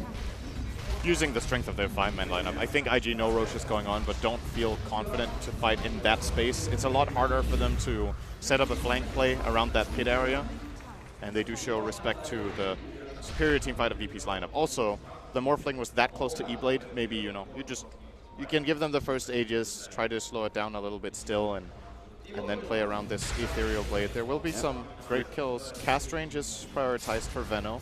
You're completely right. We've got a Maelstrom for the Venomancer, so he's going to turn into a right-clicker, and why not, Makes him right? power better. Yeah, you've got all these good holding abilities in the Chronosphere and the RP. Might as well make the most of it with your Venomancer and turn him into more than just an R button. Bulbaka sitting on no one right now. Eyes on him. He might actually go for him together with OP if they're feeling lucky here. That could be a kill. Q is joining as well, but they feel like there's backup from VP. No one is actually completely alone, and this would be a kill if they were to go. I am very much surprised that the VP are just leaving him out there. Hurricane Pike being used. No one is going to pop that ultimate out. Looks like he's going to take out from the urn, and the charge across the map is coming in from Solo. Is going to be able to hit Q before the magic missile can come out, which means Nether Strike going to follow it up, and we'll have a 1-for-1 trade-off, but it looks like, oh, Solo, that's a lot of damage already from Burning. Burning's not going to commit, though. A little bit too afraid of reinforcements from the side of VP. Obviously, still a big win, though, for IG, being able to take out a core of VP and force out that ultimate. He saw the rotation of Void on the ward Burning, else he might have committed for that Spirit Breaker kill. But as you said, a 1-for-1. Man, XXS on Omni Knight is like, you know, if you go back just a month, you would feel like, what is happening with Omni Knight right now? It's actually kind of being played like Spectre. You're just farming. Oh, well, the Midas Spectre wouldn't go forward. You're kind of like, oh, I'm just going to farm a little bit. Then I'm going to go to this other lane and farm. Maybe Spectre isn't the best comparison. Maybe actually the Morphling is a better comparison. You go and split push one wave. Oh, now I'm done with that. I'm going to go to this other wave or just stand in this lane, be annoying until they try to gank me, and then they can't, and then I go away. It's like I always compared it to, we created this build for the Abaddon, right, where we had Midas and Radiance, and then people are like, well, what if I can play other heroes this way, you know? What if I could make every hero Alchemist? Yeah. All of a sudden, running puck off lane with Radiant. Bulbica gets burned out here. No one. Oh, that's almost enough to finish him off again. Burning, not really committing. He's just always poking. He is making sure that he never gets caught here. Bulbica going to stop that Nether Strike coming out from Solo. They still have him in range of the Sentry, though, slowed down by the Purge. Ramses commits one of those charges to make sure they get that kill. VP, I'm kind of surprised they picked up that Aegis, and I thought, okay, we're going to be like 5-manning down tier 2s and stuff, but they've actually been playing this a lot more on their side of the map. Very farmy. Seems like VP are actually content to kind of push this 35, 40, who knows how late. The wave push of IG is a problem. It's a bit difficult for VP to go down a lane and just feel like, okay, we can just take this tower at no cost. There's a Morphling, there's an Ember. They will be split pushing your lanes all the time. The Travels on Ember and the Morphling with Replicate can set up this type of game that IG want to play where they get to choose what fights they get into. However, the Spirit Breaker of Solo has really been the important factor for VP in that regard. He has set up every single kill for their team. He has 100% kill attendance. He's 3-3-9 right now, so exceptional game from the Spirit Breaker so far. And a hero we haven't really seen too much apart from against Riki. We're showing why here. It is good against Riki early on. VP finally get their side lanes in a place where they feel comfortable pushing down mid. Pasha does have an Invis rune and is kind of scouting some of these heroes, waiting for an opportunity to get that RP skewer back. While Ramses deals with the tier 2. You could see IG, I think they made this read against Liquid very well. They saw like timings and they just said, okay, this is where we're going to avoid fights. And that's why I like the very conservative play of Burning, where he brings these heroes super low, but he just doesn't actually follow it up, because if Burning goes down, right, then VP all of a sudden they feel comfortable just 5-manning into towers, as you were talking about, right? It's the Morphling that really represents a threat on the side lanes in those tier 2s. On the other hand, though, VP finally just managed to set up a push. It is possible for them to get it. They got the side lanes far enough out that they felt like they could go for this tier 2. But as you said, maybe not the highest value ever from an Aegis. They got one tier 2, I think, with it only. So couldn't really guarantee themselves a tier 3 into Shrines, which you would like to do at this stage in the game when you have your Aegis, but sometimes it's just not possible. But Ramses is still getting so damn rich. Like, it's actually crazy. He's still 3,000 gold ahead of the split-pushing Morphling. The Empower and Midas, once again, just doing so much work. And I love this item. He went for the Blink Dagger on Void. I think way too often not picked up. I think in almost any role, Void should get this item at some stage in the game, simply because of the way it allows you to take fights. Immediate Supernova from Lil. OP, he's going to commit here, but Ramses is in the neighborhood. IG, again, making that read that they shouldn't stick around near the Supernova in case of the Chronosphere, but it looks like OP may still be caught here. Ramses going to be diving on him. Q's going to be caught as well. Now the skewer back on the XXS is going to be able to get that additional kill. VP, once again, bringing 5 very quick to the battle. Outnumbering Virtus.pro. And with those 3 lives down, are they actually going to go high ground here and see if they can force something? 40 seconds until OP's back up. Obica's actually trying to get a quick kill onto Lil. Lil turns around for a moment. Just one hit, it's all that's left. He turns around, throws it out. Obica's trying to get to him. He gets out the urn, but it's a friendly urn, so Lil will stay alive. Now Burning is 1-on-5, no chance at all of defending. There will be a buyback from Riki. They'll try to slow down VP and maybe cancel TPs if they can, as Burning is trying to trade at bottom. VP don't seem too phased, though. They're TPing back the Veno only. Smoke screen will now finally help Phoenix defend. as well. Yep, but this is still Rex. Good split from VP, sending the correct resources back to still get the barracks. And they'll probably just let Ramses finish this one off as well. Nope. Showing some respect here to the opponents, backing off. Man, Burning actually dropped kind of low there. Morphing all that strength. The Phoenix burning him away with percentage. He did get the tier 3 bottom, so has opened up Shrines and the split push possibility that if VP try again, next time they need to worry about barracks. And that might change their judgment in the situation a bit. But so far, so good for VP. This time they got the big fight that they've been looking for quite a while. I think what I love that VP has done is they've just continued to farm this whole entire time and just kind of knowing that eventually that opportunity is going to present itself. I think too many other teams would be like, guys, we got to force this, and be too active in looking for kills. VP, they've been playing it kind of slow and safe. and just kind of confident that their lineup is going to work out for them at some point in time. IG will make a mistake. They're not perfect. By the way, the play from Lil there with Phoenix to instant Supernova was really great. A lot of players in this position will try to get the Fire Spirits out, try to, you know, slow the attack speed first before they Nova. But he knows that if he gets the Supernova off, he won't die. Morphling is bottom, and if the other heroes commit for the Supernova, it gives them the perfect chrono. At the same time, it was a great read from IG to not commit on that Supernova. So good play from both sides, but at the end of the day, IG stick around to try to help their Ember too much and end up paying 3 heroes instead of just the 1. They could have cut OP there and probably defended their barracks. And that's also in part to Ramsey's Blink Dagger, which you just picked up. You said that's a great item. He immediately shows it off, and being able to pick up, you know, just chase down these heroes nice and fast. Like, he was the one who immediately threatened OP after he jumped away. Managed to blink on top of him, then time walk into the pit afterwards. Oh, Q runs a little bit too close to VP's smoke. That pickoff isn't the biggest thing in the world for VP. It's a little something for them to be able to work with. IG are still playing this split push game, though, at the top lane. They've got to address that. I think IG are happy that it was their Venge that got caught. If they lose a core to that smoke, that could get really, really nasty. Another good move from VP. Even Bobica would be worth a lot more than Q. 150 gold for our Phoenix. Again, all these Hanamiduses and the GPM talents means that VP are not going to be falling off anytime soon. And you can see the score. Oh, Chronosphere.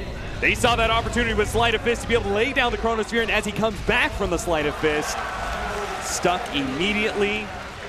That is a big pickoff that VP really needed. Now, they've already taken the mid lane, so it looks like they're going to back up and again deal with the side lanes. Bottom lane is currently being pushed out by Burning. Unfortunately, the charge is just not quite there fast enough to catch Bobica.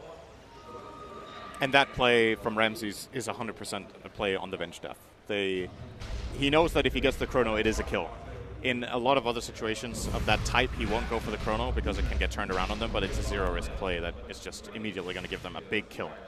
So another nice movement from VP, and we really haven't seen too much success for IG in the last 10 minutes. Nothing is really coming together.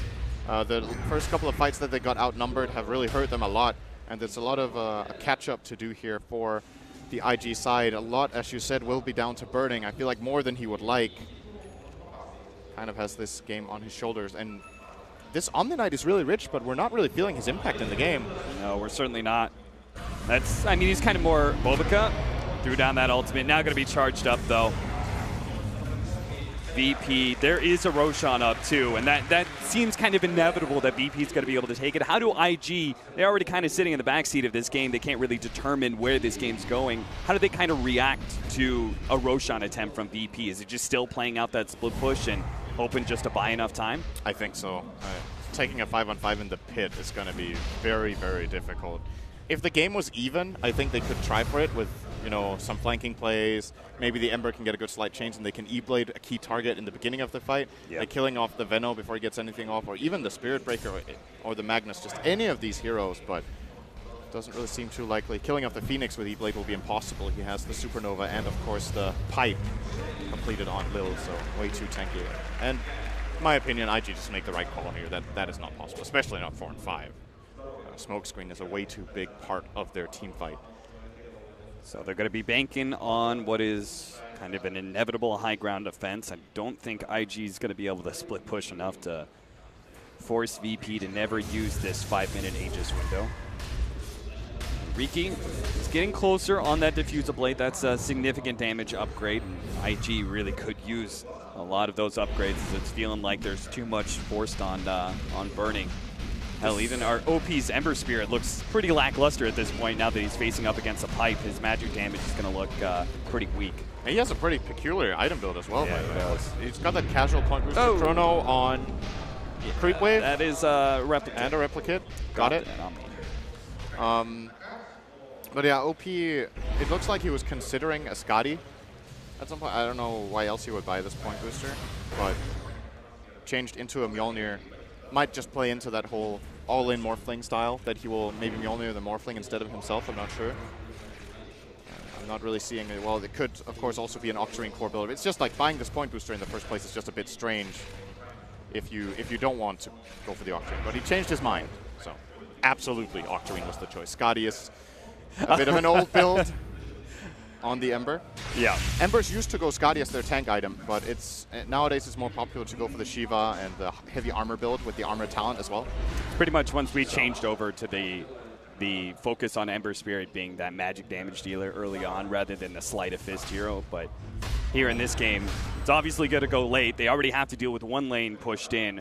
They kind of do need to plan out for a second lane being pushed in as well. So Ember Spirit going more of a sleight of fist high ground defense build with the Mjolnir. He is going Skadi. Ah, gotcha. I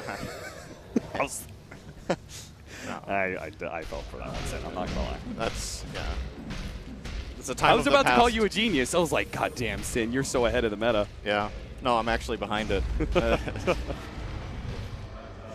Storing up that Blink Dagger for the time being. Our Void looks real big with that Skadi and the Aegis in hand. But again, VP always have to address something. You can see the bottom lane being pushed out by OP right now. They're constantly using the Omni Replica to push out mid too. Interesting for Pasha as well that he's going Greaves on the mag now. This is where we usually see Refresher as the prioritized item for Magnus, but they might just want the Greaves to be able to get out of slight chains for the mag perhaps. And obviously the armor is nice for the team, the heal. I'm currently just listing everything that Guardian Greaves does. You gonna be caught by the charge here. Hits the magic missile. Can he get out of range? No, he cannot. Nice Force Staff still hits the Nether Strike, and they couldn't stop burning, but at least they do pick up that support.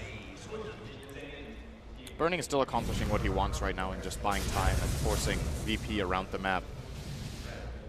Curious to see what his next item is going to be. So he currently is sitting on the Treads Travels and Mantling and E-Blade, pretty standard stuff from him. The next slot for Morphling generally goes to Butter or Skadi, not Octarine. That's an Ember build before you suggested Cap. It's his item. OP actually changed his mind again. I'm done. He went Blink now. This is just not your game, Sin. Whatever, man. All right, VP are coming in for a push. They the top lane has a tier 2. So even if that was being split pushed by IG, if the Morphling was threatening, they'd say, go ahead, take that tier 2. We're going to take a second lane of Rax here. So IG, they need to formulate some sort of defense. And between the pipe, between the Guardian Greaves, it's not even like we can see a potential fast pickoff. You know, I'm failing to see how this Morphling is going to be able to output enough damage to be able to get that quick kill that forces VP away from the push.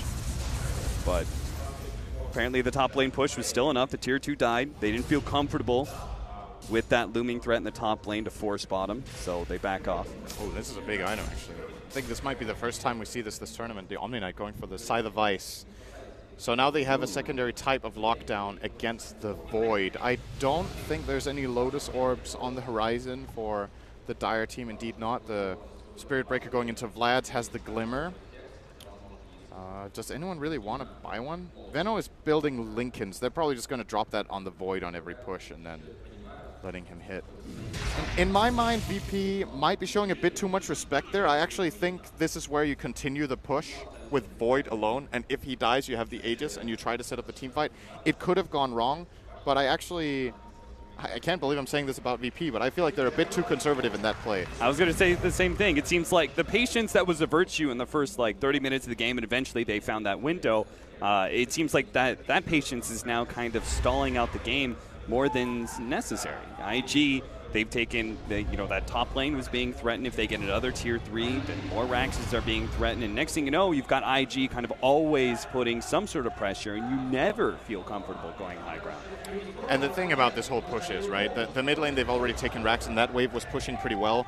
If the Void goes in and starts hitting the tower and a bad fight breaks out, absolute worst case scenario for VP, if they just play it right, is that Void loses the Aegis and dies again. That's the worst thing that can happen, which is very unlikely, but could happen.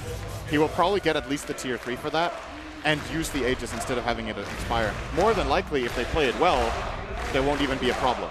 And now they're going to go for the push again, but this time without the Aegis, so now they're actually risking it a lot more. That top lane is only about halfway through, though. They have good lane positioning. Birding can't really do too much just now. But he has a replicate ready in base. It's going to jump to it already. They want to be in completely perfect position before this even breaks out. See how they set this up. They've got a very wide spread of heroes right now. Solo gonna kind of start off a charge there, just kind of poking at them. Pops the Manta as Burning throws out that nuke. It looks like they're just kind of chipping away at that tier 3. Slowly but surely, they will get it with these wards. And IG, they don't really want to go outside of their base. They want to maintain this high ground advantage that they've got, but it is going to cost them the tier 3 in the process. And I think VP can keep going here. Just keep placing these plague wards. Burning is the only hero who can really clean them up, but he doesn't want to get in that position. So slowly but steadily, they're dealing damage. Breaks the Linken's there. OP gonna go in. Jump in. Aha. Just kidding. Again, a little bit of a poke to see what VP do. Maybe they can force out a reaction. Pasha actually blinks away before the magic missile. Ramses jumps in with his blink dagger, but doesn't see the setup for Chronosphere. IG very responsive to VP as they make their initiation in.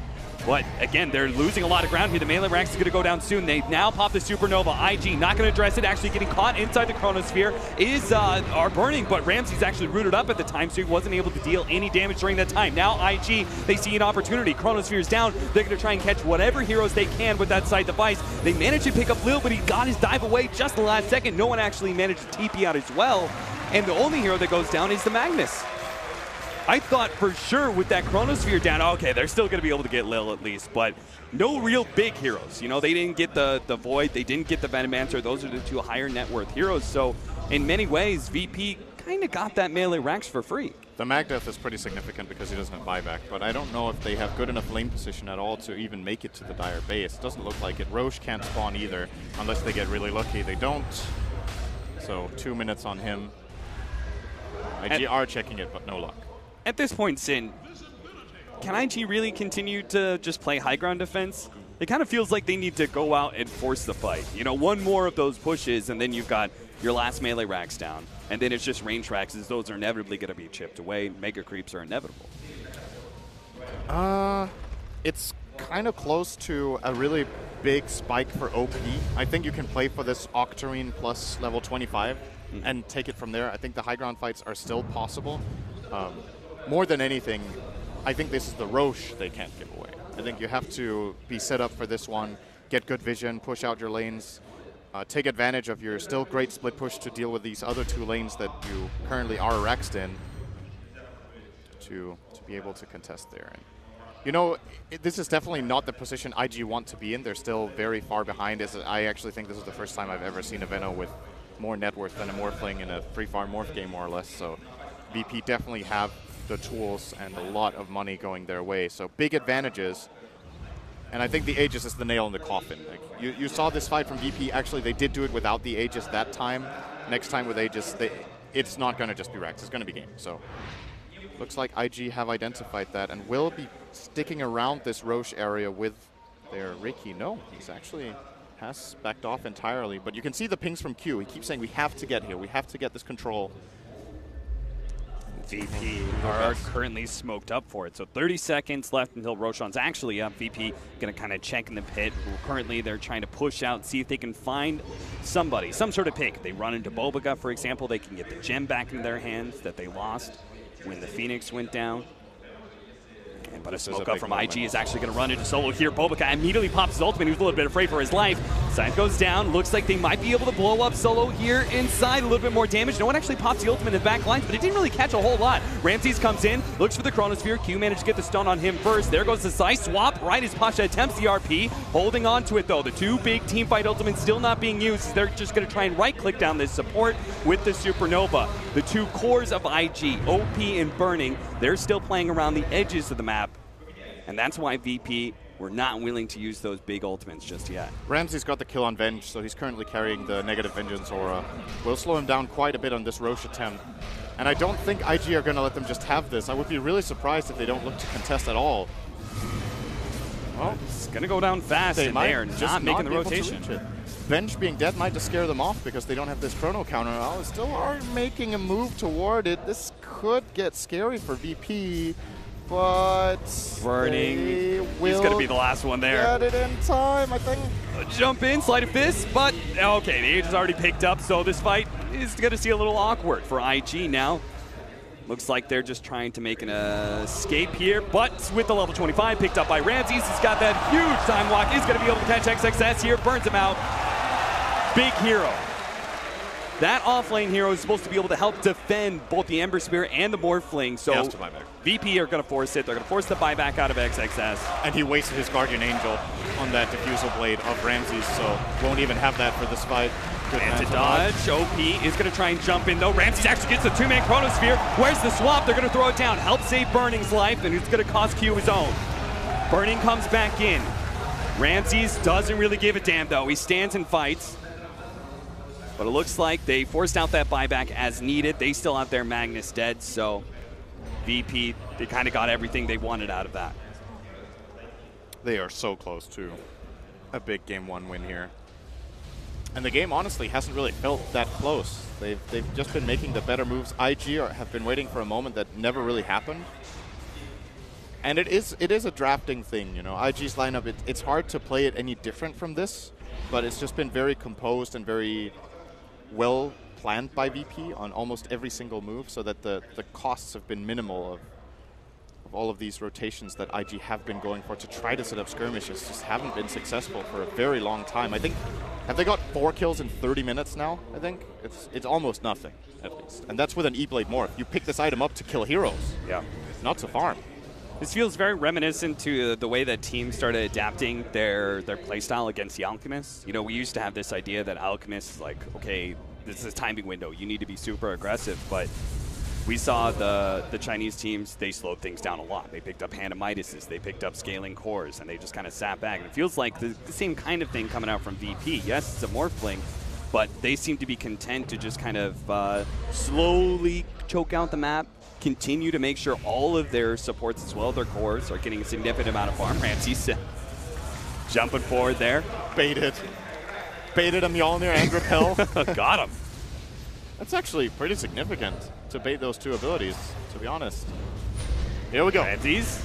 Now he makes this jump in, the smoke screen, the swap back there. Ramses deeper inside the base. He's going to be able to get the Chronosphere. Catches 3 this time around, all 3 of the cores, and that's going to be Burning going down first. OP as well is going to fall, and he does not have buyback, and neither is XXS. Oh, Ramses right on top of him. They're going to be able to finish him off. Posh from backlines finally gets out the RP. It's on his support, but it doesn't matter. VP, they are overwhelming IG with pure numbers, and IG are going to call it. It felt like this was coming. This VP win, they were choking out IG for so long, making very little mistakes, no real positioning errors. They never let IG find a significant pickoff that turned into more. And IG took an early game win, made it a mid-game and late-game dominance. VP mainly played very well around the few weaknesses their lineup had.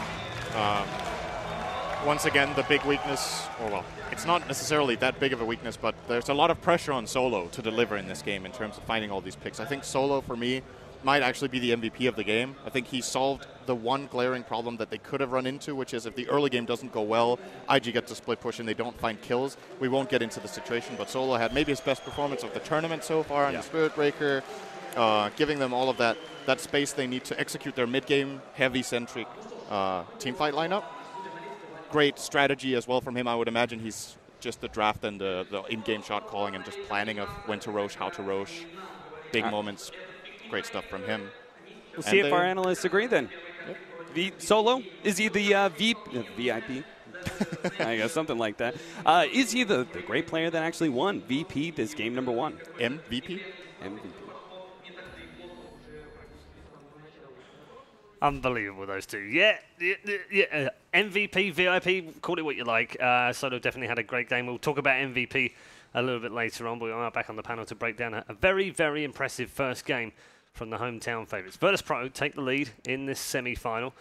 Gods, they seem to dictate everything in this game, seem to be able to do things at will, almost. Yeah, IG kind of let them a bit. Like, they went this greedy Radiance farming Omni Knight build, and it felt like whenever Chrono was up, Ramses was finding opportunities to just throw it, get a solo kill, happily do that, and Baboka did not have a very high impact game on his Riki. For the first time in a while. Yep. Yeah, and possibly the first time we've seen at this tournament, actually, on that particular hero. Curtis, the guys mentioned Solo, had a big impact on the game, but the whole team just played so well together again. Yeah, all of VP played perfectly. To be honest, I thought this is IG's weakest draft of the tournament by far. I think if you look at IG drafts, they'll definitely they need XXS on a hero who can actually do something. Not a hero that's pressuring the lane. They need him to, these Bat Riders and these Magnuses who can initiate, bring his team into these good fights, turn fights around. And this game, I'm a big non-fan of the Morphling Ember Cores. I think you're just super reliant on magic damage, and as a result, it didn't feel like IG could do anything this game. Yeah, I mean, they did feel pushed back in, didn't they, Conrad? And almost like scared of the Chronosphere as well, just having to wait for it to come on. And then when it did, they wanted to kind of come out and fight, but couldn't really deliver it. Yeah, a combination of that, just Solo being everywhere. You know, he really shut down this Riki this game, and he was able to get in there and push all these heroes in the fight. We saw a fantastic performance from 9 Pasha. You know, and Lil just getting those beautiful supernovas. I think overall this team played really, really well. Just great zoning, great tempo the entire game. This is a Virtus.pro that's definitely one that we have to be afraid of. Yeah, we have to think back to the draft gods. They were very flippant about their picks, insta-picking each time. 2 in a row. Even the last ban was an insta-ban. It almost seemed like they were saying, we don't care what you're going to pick, we know how to beat you. I think they prepared for the Omni first pick is the thing. I think that was a draft. I mean, Chris was showing me Void, one of the best hero in terms of win rate against he's the highest win rate hero. I use pubs for this information, but I think they're fairly accurate. Void is by far the best hero against Omni in the game. Yeah, and the Omni was just a huge liability this game, and that was something where I think VP, once they saw that Omni Knight, just had their entire draft planned out from start to finish, and that game was like exactly how they wanted it to go down based on that first pick Omni. And that's now 5 games in a row they've beaten the Omni. Like, people need to stop picking Omni first 2 against VP. They just no matter how good they are, how strong they are, or what player they have on that hero, it's not working against Virtus.pro, is it? It happens when you get these clash of regions, because it's this hero and this pick that's developed in the Chinese region where they play a lot of games, the DPL, Starlad, all these different qualifiers going on there. They played more matches than anyone coming in, and Omni Knight became one of the top picks, like alongside heroes like CM and stuff. And yeah, CM maybe has transitioned into this major, but Omni, I think teams have to quickly realize, like, wait a second, yeah, it worked domestically, but these Western teams are crushing the hero. Let's stop picking it. Just quick word for no one on the Venomancer. Didn't necessarily have the greatest statistics in the game, but just a complete annoyance at all times. Yeah, he had a surprisingly high amount of impact for a mid Venomancer. I know it's been picked a lot in China. I think what no one did that was really good this game is he realized that sort of his build he was going for might have not been the best. He was going for the Max Gale and Poison Sting build, but he only put 3 points in and transitioned to the wards. I thought that was really great because we mentioned that IG just had nothing to do with the wards, and as a result of these wards, we saw like 20 minutes. They used all their spells. They used like RP, Nether Strike, and IG backed off for Roshan because he put one Plague Ward down. Like, those wards were very impactful in this game. It certainly were. And the one man that we haven't discussed very much of, but I guess Gods comes down to our MVP is Ramses on that Void. Yeah, he kind of set the tempo. You know, when he's out farming a Morphling throughout the entire game, I mean, big reason why was because he had the Midas, something that maybe Burning should have actually gone for this game, although I don't think that's like a deciding factor. He was 4K net worth ahead of the free farming Morphling. He completely, for me, stole the show with some of his Chronospheres. Like, as good as Solo, I mean, Solo played a perfect Spirit Break game. Can't take anything away from him. He was in 27 of the 28 kills, but Ramses, he played the carry. He really got all the farm and made all the big plays when they were needed. Yeah, 34.2k net worth, some 8k ahead of Burning's Morphling, which is insane. KDA 11.18 on the back of a 772 GPM. It's just absolutely fantastic performance. I mean, 9 Pasha literally empowering that hero to win them the game. You know, I didn't feel like I saw any major RPs this game, but he didn't have to because Ramses was so good with his Chronospheres. Yeah. And in terms of IG's performance, obviously subpar, suboptimal from their point of view. Do they do what God says, move away from the Omni Knight? And if they do, where do they go? Yeah, I think for sure. As I mentioned earlier, I think they need to go back to these initiating heroes on XXS. To be honest, this is, in my opinion, I don't know if it's because VP looks so solid, but to me, this is IG's worst performance of the tournament by far. Yeah. And I think it was more indicative of their draft than their players. So I wouldn't be surprised if they come up Game 2 looking strong. Okay, we'll look forward to that draft, of course, as it's coming out for game number 2. Players currently on a well-deserved break.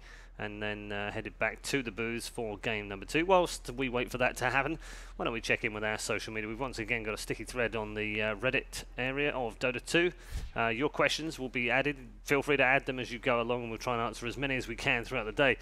First one of the day, what are the weaknesses of IG in your opinion? Gods? Saw some of them there, I guess. Yeah, sometimes that was exposed, wasn't it? I mean, their predictability, I think, in terms of what they're going to pick and play because they play so many matches. That's always the downside of playing all these matches. I think overall the pros outweigh the negatives of competing in more tournaments, playing more matches. That's a big reason why IG win DAC. But the negatives is that teams go into a match against you and with a full day, night to prepare.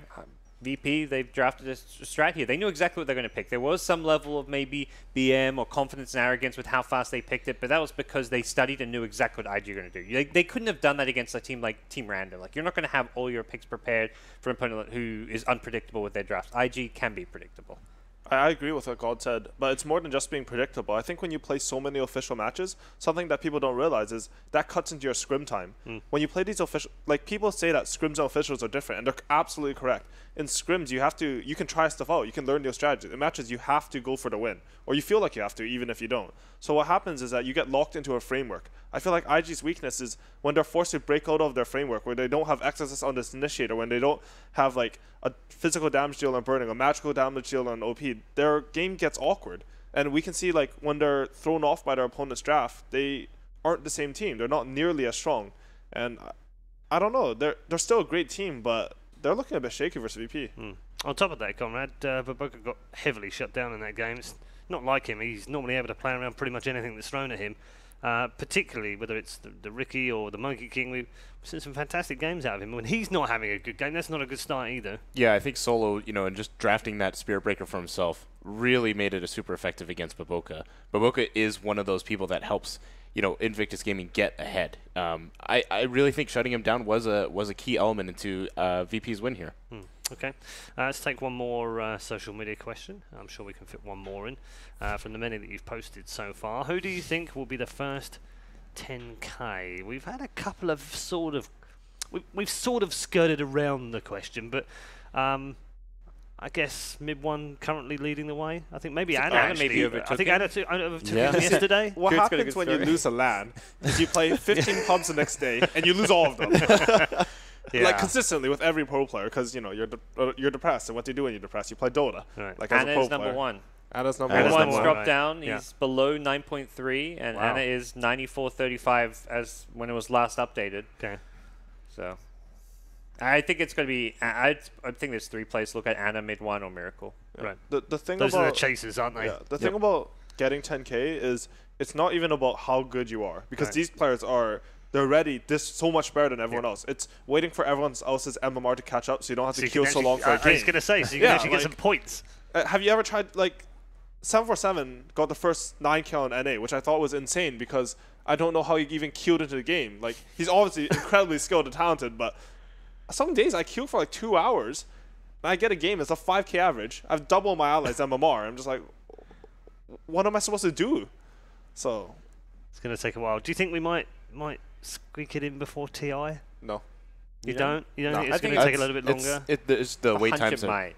I think the wait times are just too long. I don't. There's a big LAN season coming up right after this event, coming into TI. But that helps because, like, right now everyone's in Europe, so you get more pro players in one location. Yeah. That's true. It's true. The only way you can get before TI is if every high MMR pro decides to bootcamp in one location for like a month. Right. Yeah. And they all decide. Maybe that's an idea. We're Maybe all we playing have an 2 scrims MMR a day. boot camp. I mean, it actually kind of helped for this tournament. A lot of teams here were coming. I think the shortest boot camp I think I heard was 7 days for Digital Chaos, and almost every other team was here. Those slackers, Conrad. They actually had to wait for Abed's visa. Unfortunately, that wasn't their fault. But I think if everybody comes a month ahead, which I don't know if is possible with the current LAN schedule. Yeah, we could definitely see something like that. MMR bootcamp. So it's a new idea. Maybe our friends at BTS could take that up and hold some sort of MMR bootcamp where you get the top 10 players to just play round and round and round and round and round. We've got a lot of PCs. Just bring in. You got a lot of MMR. Come play pubs all day long. You know. There we go. I gotta say though, some of those high MMR games are awful because you have 10 cores in a game. Right. So, I did notice this the other day because we've also got the Chinese obviously staying here in this region. I loaded up Dota the other day, and the games that popped up, and it had some really crazy matchups, like literally 2 newbie players on opposite sides of a team in a pub playing each other, and then KP on one side playing a core, and then it was just like, what am I watching right now? I think what you see is like, you know, the players individually are really good, but you won't form a team in a pub as well. Yeah, I mean, of course, you never will. Yeah. But like, to be honest, the quality of my very, very high MMR games as a percentage, I've had more bad games with Stomps and Does because it's just decided on heroes, and sometimes you have one player who's just like, IDC MMR, I random. Yeah, I've seen Sumail playing Earth Spirit in a lot of high MMR pubs. I mean, not to say he's bad at it. Sumail's like the biggest example of a pro player who should be like 9K, on the road to 10K. 10K. Yeah. But I think he's like 7K, and he doesn't care at all because it doesn't matter he to just him. plays whatever he wants. He plays for fun, right? That's It's his like calming down area. It's not for fun. I think Sumail's at a point where he doesn't feel like he'll learn that much from the pubs. Right. Like maybe he'll pick up a few new heroes and he'll spam those heroes and he'll be able to learn them. But the difference in quality of games is not that much. Like when your MR is up there, and actually, to be honest, I think it's just because he doesn't care about pubs. I'm trying to justify. You nearly got there. It didn't work. But Mid-One's been randoming as well. He's not even been picking. Random gold's pretty good. Yeah, that's a pretty good advantage when you start your pub with a couple extra 100. You know, start with a bottle, just walk into lane. It feels pretty good. It's pretty fun. Don't random, so going back to the original question, we don't really know, but probably one of those three. Those three are definitely the forerunners on this one. Yeah, they're definitely the MMR chasers right now. I hope they do seasons. If you think back, was it Epicenter last year? Yep. That Miracle got 9K. That's right. So that was what, May? So the highest MMR has gone up by around about 400 since last May. We're almost a year on. We're not getting to 10K before TI. As you get more, what do you call it, like deviations, standard deviation? I don't even know what I'm trying. As you get further from like your average, it gets harder and harder to... I mean, these guys are definitely outliers, so it's going to be harder to just queue. Longer queues, like Curtis was mentioning. It sounds like it's going to be a frustrating experience to get to 10K, but I'm excited to see who might be the first. Yeah, it's going to be very interesting. As you can see, teams have returned to the booths, and we'll be moving into our second draft. Apparently, they're just choosing sides right now. Gods, in terms of IG drafting, what would you like to see in Game 2? Take the Magnus for yourselves. Yep. I mean, presuming first pick. Yeah, we've harped a bit onto getting XXS onto these more playmaking heroes. I think outside of that, having a team fight to match up to VPs so you can contest some of those objectives. It felt like their team fight was also a bit lackluster. They were against like this like Phoenix Void, Veno, and like they didn't have any way of really fighting into them. I think that's a hugely important point. Like you look at the start of the draft, they pick Almanite Ricky versus the Magnus Spirit Breaker. Your team fight, I would say it's about even at this point. Like Almanite's a pretty good team fighter, and then VP picked 3 team fighters, and IG picked like Venge and Morphling, who are actually like absolute garbage at team fighting. Yep. So what do we see in the game? You see IG running from VP the entire game. We see. Do they want to though? Do they want to fight them on their own ground? Do they want to fight them in their own kind of style though? I think you have to be able to fight VP. Right. I think VP's last opponent, VTJ, actually showed that you can take these team fights and you can win them. And to be honest, VTJ were out team fighting VP all the way in Game 3 up until that sick 5-man wall vacuum. But I mean, I think they at least showed a framework for how you can try to play against VP. I think IG need to follow that. All right, let's see